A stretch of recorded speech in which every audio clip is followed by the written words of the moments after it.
Bismillahirrahmanirrahim. Assalamualaikum warahmatullahi wabarakatuh. Alhamdulillahilladzi bi ni'matihi tatimmus shalihat. Wassalatu wassalamu ala sayyidis sadat sayyidina wa maulana Muhammadin wa ala alihi wa sahbihi ajma'in, amma ba'd. Qala Allah subhanahu wa ta'ala fil Qur'anil Karim, a'udzu billahi minasy syaithanir rajim. Bismillahirrahmanirrahim. Qul hal yastawi alladhina ya'lamun walladhina la ya'lamun innama yatadhakkaru ulul albab. Shadaqallahu maulanal azim. Hadirin dan hadirat, para musyrif dan santri Madinah Quran yang insya Allah kita semua selalu dalam rahmat dan maghfirah Allah subhanahu wa ta'ala. Alhamdulillah, kita bersyukur kepada Allah atas berbagai nikmat yang Allah limpah curahkan kepada kita. Wabil khusus nikmat iman dan nikmat Islam. Mudah-mudahan dengan iman dan Islam Allah subhanahu wa ta'ala bahagiakan dan selamatkan kehidupan kita, keluarga kita, dan anak-anak keturunan kita di dunia dan di akhirat. Mudah-mudahan dengan iman dan Islam kelak Allah anugerahkan pada kita husnul khatimah, dan mudah-mudahan dengan iman dan Islam kelak Allah pertemukan kita dengan kekasih hati kita Nabi besar Muhammad sallallahu alaihi wasallam, meraih syafaat beliau, berkumpul bersama orang-orang yang saleh di dalam surganya Allah subhanahu wa ta'ala. Amin, amin, amin, ya rabbal alamin. Jamaah rahimakumullah, pada kesempatan taklim pagi hari ini kita kembali mengkaji taklim dalam madhab fiqih imamuna al-imam Syafi'i radhiyallahu ta'ala anhu wa ardhah. Pembahasan yang lalu mengenai as-saum wal hajj wal umrah, yaitu tentang puasa, haji dan umrah, yang merujuk kepada kitab Safinatun Najah dan kitab Kashifatus Sajah. Dan alhamdulillah pembahasan dari kedua kitab tersebut sudah kita sampaikan, sudah kami sampaikan, yang berkaitan dengan puasa, haji dan umrah. Karena itu pada taklim kali ini kita akan menambah wawasan kita, menambah pengetahuan kita tentang hal-hal yang berkaitan dengan puasa, haji dan umrah yang belum atau tidak dibahas di dalam kitab Fikih Safinatun Najah dan kitab Kashifatus Sajah. Dan untuk memperkaya khazanah serta wawasan kita mengenai puasa, haji dan umrah, maka insya Allah pada taklim pagi hari ini rujukan kita adalah kitab Al-Fiqhul Islami wa Adillatuh, fikih Islam dan dalil-dalilnya, yang disusun oleh seorang ulama besar asal Syria, yaitu Profesor Dr. Wahbah Az-Zuhaili. Di dalam kitab Al-Fiqhul Islami wa Adillatuh ada bab yang menjelaskan tentang anwa'us siyam, macam-macam berpuasa. Nah, jamaah rahimakumullah, ketika kita membahas mengenai masalah puasa, maka mudah-mudahan ini memotivasi kita, mengingatkan kita agar puasa itu kita tidak hanya mengharapkan tubuh yang sehat, penyakit yang hilang, kolesterol yang turun, gula yang terkendali, asam urat yang mulai menjadi normal, dan lain sebagainya.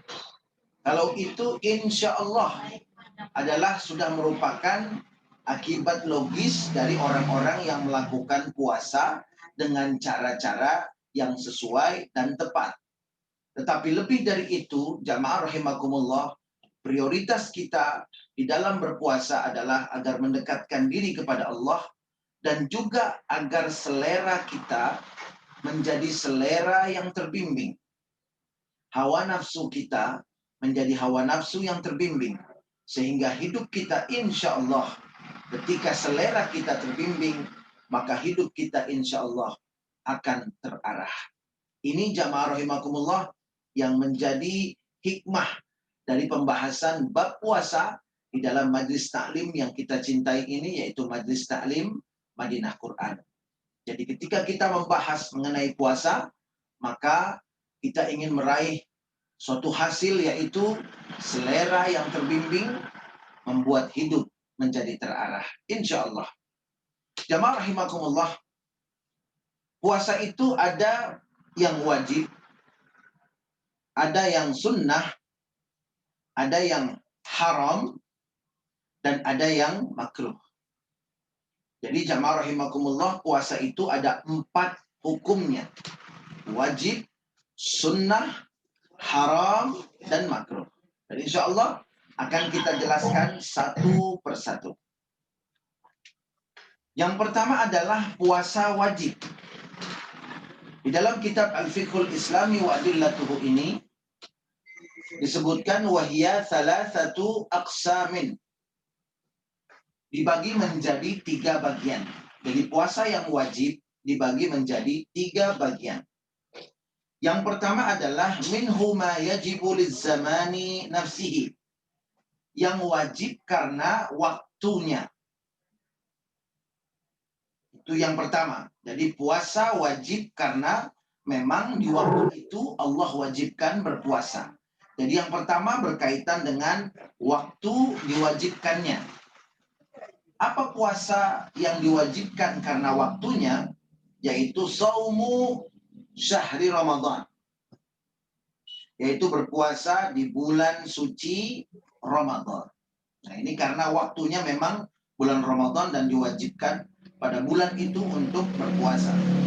Kemudian jenis yang kedua dari puasa wajib adalah wa minhu ma yajibu li'illatin. Yang kedua, puasa yang wajib karena ada alasan tertentu. Jadi bukan karena waktu, tapi karena ada alasan tertentu. Contohnya adalah siyamul kafarat, berpuasa sebagai puasa kifarat. Puasa kifarat, seperti umpamanya orang yang melanggar puasa di bulan suci Ramadan, kemudian diwajibkan untuk berpuasa kifarat. Nah, ini juga hukumnya wajib dilaksanakan. Jadi puasa kifarat itu adalah puasa untuk menebus dosa. Kemudian jenis yang ketiga, wa minhu ma yajibu bi ijabil insani dzalika ala nafsi.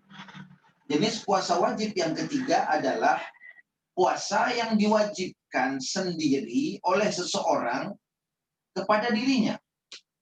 Jadi dia sendiri yang mewajibkan puasa itu untuk dirinya.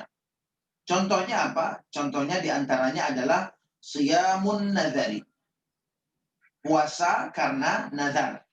Jadi nazar itu sebetulnya puasanya tidak wajib, tetapi karena dinazarkan, maka puasa itu berubah menjadi hukumnya wajib.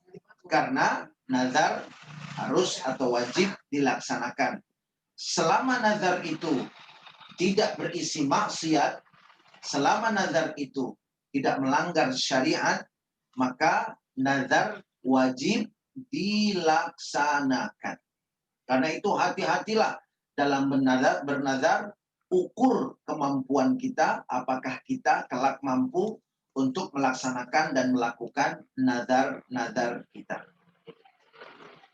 Kemudian jamaah rahimakumullah, jenis yang kedua adalah puasa yang haram, as-saumu al-haram. Puasa yang diharamkan.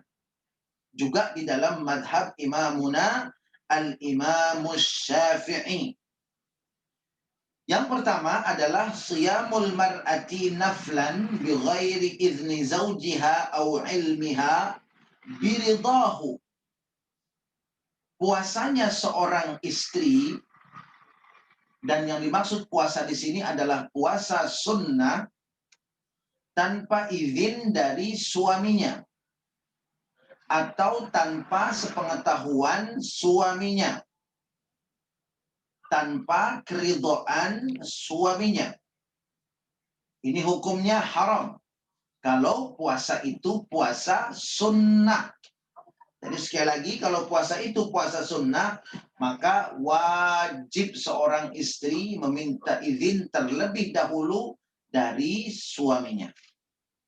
Kalau tidak minta izin, kalau tidak minta ridho suaminya, kemudian dia berpuasa sunnah dan suaminya ada di rumah, maka puasa sunnah itu tidak berpahala karena justru dilarang dan diharamkan. Nah, tentunya ini ada nanti kondisi di mana seorang istri bisa melakukan puasa sunnah tanpa izin suaminya. Kapan itu terjadi? Jamaah rahimakumullah, dikatakan di dalam kitab Al-Fiqhul Islami wa Adillatuhu ini, illa idza lam yakun muhtajan laha, kecuali sang suami ini tidak memiliki kebutuhan terhadap dirinya. Ka'an kana ghaiban. Contohnya, suaminya tidak ada di rumah.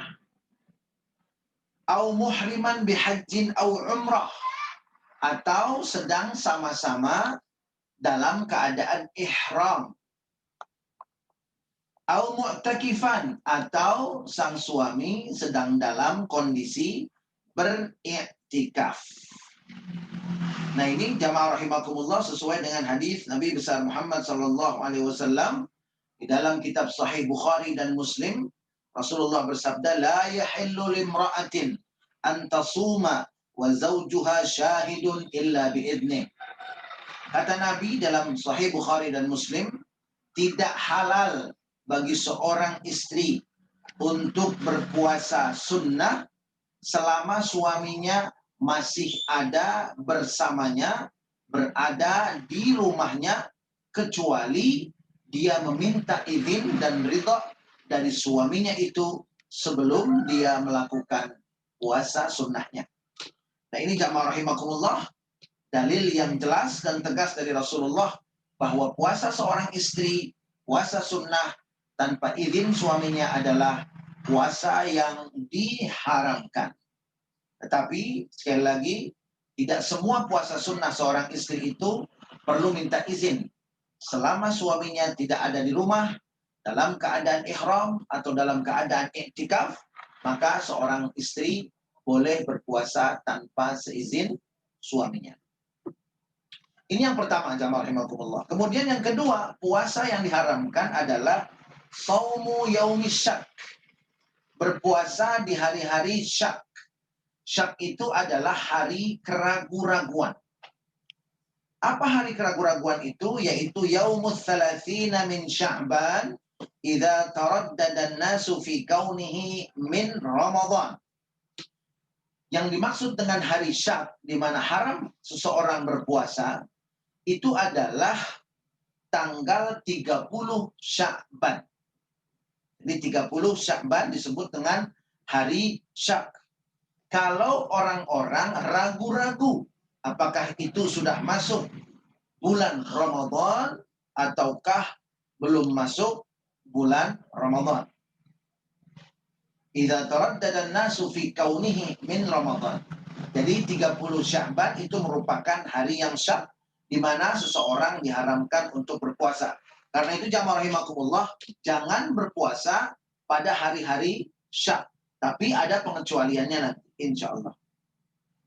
Kemudian jamaah rahimakumullah, pengecualiannya adalah boleh seseorang puasa di hari-hari yang syak in sadafa adatan lil muslimin bisawmi tatawu'in ka yaumil itsnaini awil khamis. Kecuali kalau tanggal 30 Sya'ban itu bertepatan dengan kebiasaan dia berpuasa. Seumpamanya seseorang berpuasa terbiasa pada hari Senin dan Kamis, atau terbiasa melaksanakan puasa Daud. Lalu kemudian seumpamanya hari Senin itu jatuh pada tanggal 30 Sya'ban, atau hari Senin itu dia jatuh pada giliran dia melaksanakan puasa Daud yang sudah biasa dia lakukan. Nah, dalam keadaan seperti ini, boleh seseorang tetap melaksanakan puasa pada tanggal 30 Sya'ban, meskipun hari itu disebut dengan hari syak. Dan saya ingatkan lagi, kita garis bawahi, bahwa itu dibenarkan ketika seseorang sudah terbiasa. Sekali lagi, terbiasa. Kalau belum terbiasa, tidak boleh. Umpamanya mendadak pengen puasa Senin. kebetulan tanggal 30 Sya'ban, sebelumnya tidak terbiasa, maka tidak boleh. Khusus yang sudah terbiasa melakukan puasa Senin Kamis dan rutin melakukan puasa-puasa sunnah lain seperti puasa Daud. Kemudian jamaah rahimakumullah, puasa yang diharamkan di samping puasa-puasa tersebut juga adalah diantaranya Saumu Idul Fitri wal Adha wa ayyam at-tashriq ba'dahu. Yang ketiga, puasa yang diharamkan yaitu puasa pada hari raya Idul Fitri. Tidak boleh berpuasa pada hari raya Idul Fitri. Karena hari raya Idul Fitri adalah yaumu aklin wa syurbin. Hari di mana umat Islam itu makan dan minum merayakan kemenangannya. Demikian pula dengan Idul Adha, hari raya Idul Adha. Tidak boleh kita berpuasa karena itu juga adalah yaumu aklin wa syurbin wa udhiyatin. Hari makan, hari minum, dan hari berkurban. Nah, ada beberapa kesalahpahaman mengenai salah satu sunnah yang dianjurkan Rasulullah sebelum seseorang berangkat menunaikan sholat Idul Adha. Ada yang mengatakan kita disunnahkan untuk berpuasa sebelum melaksanakan sholat Idul Adha. Jamaah rahimakumullah, di sini kami luruskan bahwa yang disunnahkan itu bukan berpuasa. Karena yang disebut dengan puasa di dalam syariat Islam, di dalam fikih Islam, yang disebut dengan berpuasa itu adalah menahan makan dan minum dan hal-hal yang bisa membatalkan puasa mulai dari fajar sampai dengan terbenam matahari. Kemudian pada saat terbenam matahari, datang waktu maghrib, dia berbuka puasa. Itu yang disebut dengan berpuasa. Mulai dari fajar sampai dengan terbenam matahari. Namun yang disunahkan sebelum berangkat sholat Idul Adha itu bukan puasa, tetapi sekedar menahan makan. Jadi yang disunahkan oleh Rasulullah, jangan makan sebelum berangkat sholat Idul Adha. Nanti makannya sepulangnya kita berangkat, sepulangnya kita melaksanakan sholat Idul Adha. Artinya yang dilarang oleh Rasulullah, dan ini hanya sunnah saja jamaah rahimakumullah, bukan wajib dan bukan haram. Yang sunnahnya adalah kita tidak makan sebelum berangkat sholat Idul Adha. Tetapi minum air putih boleh. Minum air putih sekedar menghilangkan rasa haus boleh dan tetap mendapatkan pahala sunnah. Tentunya hanya air putih. Jangan minum susu. Jangan minum kopi. Jangan minum teh manis umpamanya. Atau minum minuman sereal umpamanya. Itu juga kehilangan pahala sunnah karena mengenyangkan. Adapun air putih maka diperbolehkan. Jadi sebelum melaksanakan sholat Idul Adha, bukan berpuasa, tetapi adalah menahan makan sekedar waktu antara fajar sampai dengan pelaksanaan sholat Idul Adha. Kemudian jamaah rahimakumullah, ayyam at-tasyrik ba'dahu. Hari-hari tasyrik setelahnya, yaitu tanggal 11, 12, dan 13 Zulhijjah. Jadi 4 hari kita ini diharamkan untuk berpuasa. Hari raya Idul Adha-nya dilarang, kemudian keesokan harinya tanggal 11, lusanya tanggal 12, dan setelah lusanya tanggal 13. Ini adalah jenis ketiga daripada puasa yang diharamkan di dalam syariat Islam dan di dalam mazhab imamuna al-Imam Syafi'i. Yang keempat, saumul haidhi wan nufasa. Puasanya orang haid dan orang nifas. Jadi wanita yang haid dan wanita yang nifas setelah melahirkan juga diharamkan untuk berpuasa. Jamaah rahimakumullah, kemudian di dalam mazhab imamuna al-Imam Syafi'i, beliau juga mengharamkan puasa pada paruh kedua bulan Sya'ban. Puasa pada paruh kedua terakhir, maksudnya bulan Sya'ban. Dalam mazhab Imamuna al-Imam Syafi'i dikatakan yahrumu saumun nisfil akhir min Sya'ban. Diharamkan berpuasa pada paruh yang kedua atau paruh terakhir dari bulan Sya'ban. Kenapa? Karena paruh kedua dari bulan Sya'ban itu ada hari-hari yang disebut dengan hari-hari yang syak. Tetapi sekali lagi, bagi yang sudah terbiasa untuk puasa sunnah Senin, Kamis, puasa sunnah Daud, puasa sunnah Ad-Dahr, maka boleh saja tetap melaksanakan kebiasaan berpuasanya tersebut. Kemudian yang keenam, puasa yang diharamkan adalah saumu man yakhafu ala nafsihil halak bisawmi. Puasanya orang yang khawatir, terancam jiwanya kalau dia berpuasa. Nah, jadi ketika seseorang khawatir bahwa jiwanya akan terancam karena dia berpuasa, mungkin karena penyakit yang sudah kronis, yang sudah parah begitu, kemudian dia tetap ingin berpuasa sehingga menyebabkan kematian karena puasanya itu, maka puasa seperti ini pun adalah puasa yang diharamkan. Karena puasa di dalam Islam itu bukan untuk menyiksa seseorang. Tapi puasa di dalam Islam itu adalah supaya selera kita terbimbing sehingga hidup kita menjadi terarah dan tepat tujuan serta sasarannya sesuai dengan apa yang bisa menyelamatkan hidup kita di dunia dan di akhirat. Karena jamaah rahimakumullah, banyak orang yang salah tujuan dan tidak tepat sasaran dalam hidupnya ini. Sehingga ternyata yang dia anggap tujuan, sebetulnya itu adalah tujuan jangka pendek. Dan dia tidak memiliki tujuan jangka panjang. Sehingga jamaah rahimakumullah, begitu tercapai tujuan jangka pendeknya, maka kehidupannya kehilangan tujuan. Sedangkan ketika kita tepat tujuan dan tepat sasaran, maka insya Allah kita tidak akan kehilangan tujuan dan arah daripada kehidupan kita. Insya Allah akan tepat sasaran. Karena itu jamaah rahimakumullah, ketika kita membahas masalah puasa ini, sekali lagi, mudah-mudahan selera kita terbimbing.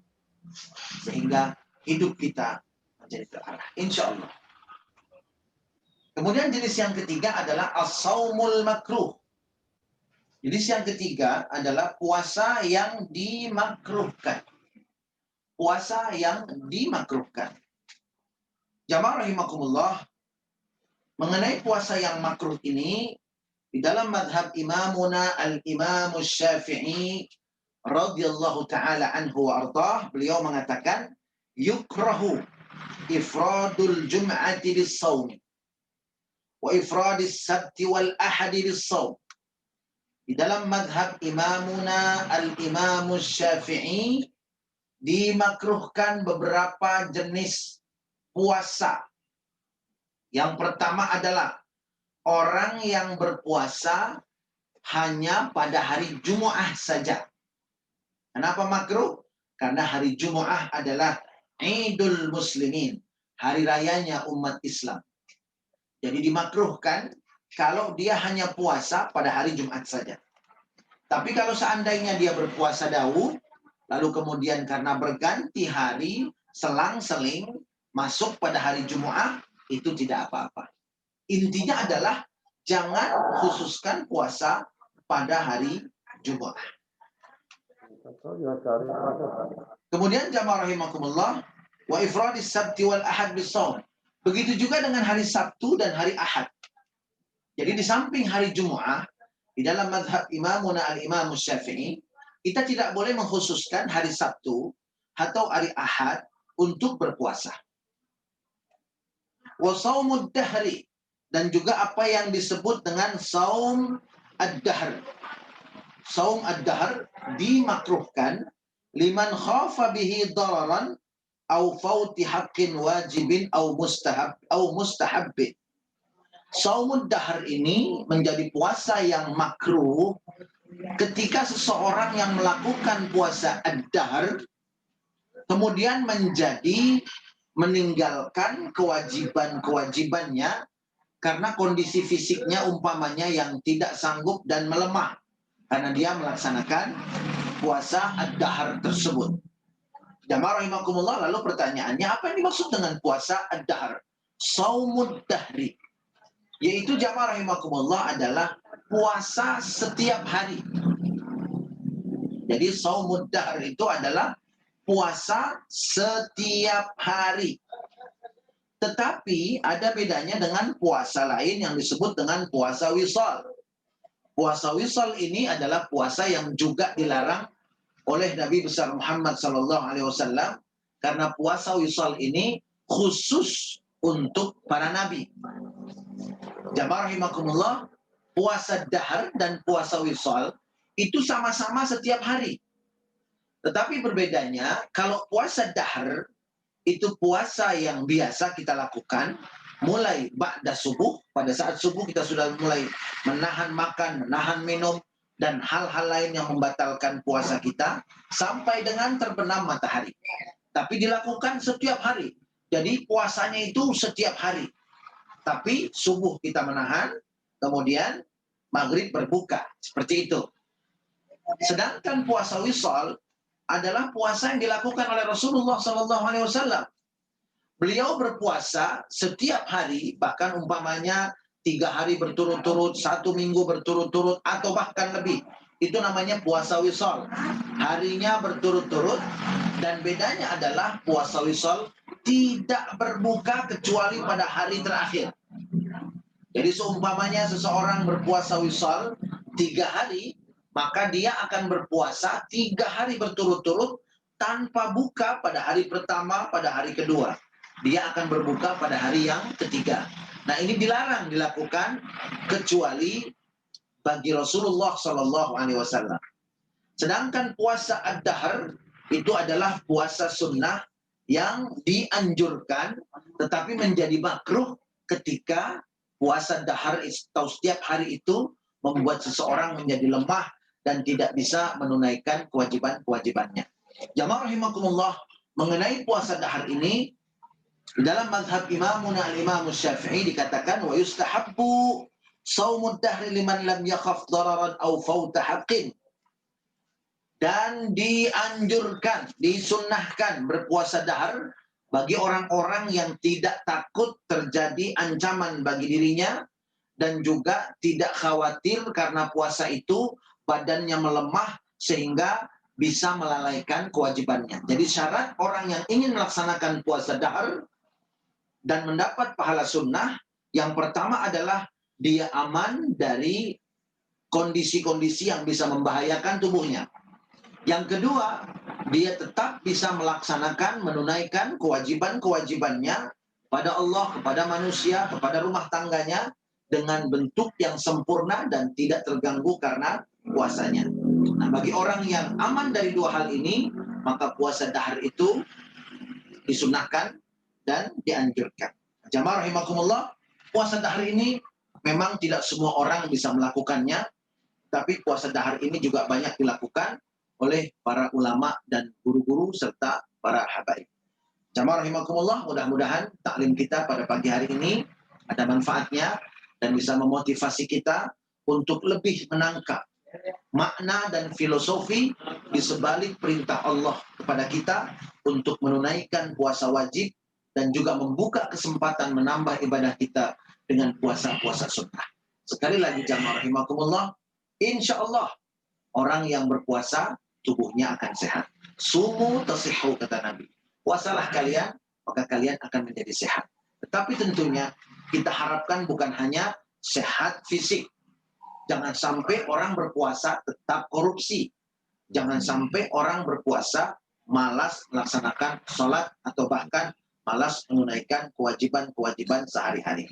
Karena itu, filosofi yang paling penting yang ingin kita raih di balik hikmah berpuasa ini adalah selera yang terbimbing, akan membuat hidup menjadi terarah.